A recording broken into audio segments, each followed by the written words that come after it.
নমস্কাৰ বন্ধু বান্ধৱীসকল মোৰে চেনেলৰ এটা ভিডিঅ'লৈ আপোনালোকক স্বাগতম জনাইছোঁ। বন্ধু বান্ধৱীসকল ছ'চিয়েল ৱেলফেয়াৰ ডিপাৰ্টমেণ্টৰ ফালৰ পৰা 2024 চনৰ বাবে বহুত সংখ্যক পদ মুকলি কৰি দিছে। আপোনালোকে এই পদসমূহত কেনেকৈ এপ্লাই কৰিব ভিডিঅ'টো অকণি স্কিপ নকৰি শেষলৈকে চাই যাওক। নিশ্চয় গম পাইছে ছ'চিয়েল ৱেলফেয়াৰ ডিপাৰ্টমেণ্টৰ ফালৰ পৰা এই পদসমূহ মুকলি কৰি দিছে। বন্ধু বান্ধৱীসকল ইয়াত মুঠ বহুতো বিভাগত পদ মুকলি হৈ গৈছে। মাল্টিটাস্কিং ষ্টাফৰ পৰা আদি কৰি cook, helper, security guard, driver লৈকে এই পদসমূহ মুকলি হৈ গৈছে।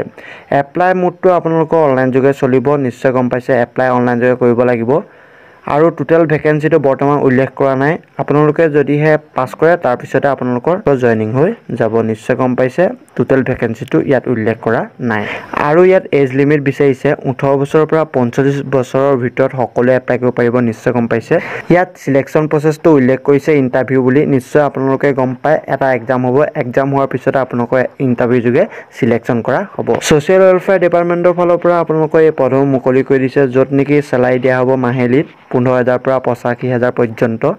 এপ্লাই ফ্ৰী, আপোনালোকে কোনো ধৰণৰ এপ্লাই ফিজ দিব নালাগে আৰু আপোনালোকৰ ভাল খবৰ যে এডুকেশ্যন কোৱালিফিকেশ্যন বিচাৰিছে 10 পাছ, 12 পাছ আৰু আপোনালোকে গ্ৰেজুৱেশ্যন পাছ কৰিলেও এই পদসমূহত এপ্লাই কৰিব পাৰিব। আৰু বন্ধু বান্ধৱীসকল যদিহে আপোনালোকে এডভাৰটাইজমেণ্টখন চাব বিচাৰে এই ভিডিঅ'ৰ ডেছক্ৰিপশ্যনতে লিংক দিয়া থাকিব আৰু লগতে আপোনালোকৰ এপ্লাই লিংকো এই ভিডিঅ'টোৰ ডেছক্ৰিপশ্যনতে লিংক দিয়া থাকিব।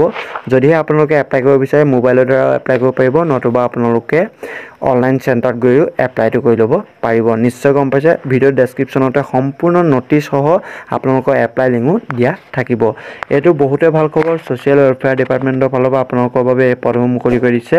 10 পাছ, 12 পাছ আৰু গ্ৰেজুৱেশ্যন পাছ কৰিলেও এই পদসমূহত এপ্লাই কৰিব পাৰিব। অল অভাৰ ইণ্ডিয়া কেণ্ডিডেটে এই পদসমূহত এপ্লাই কৰিব পাৰিব।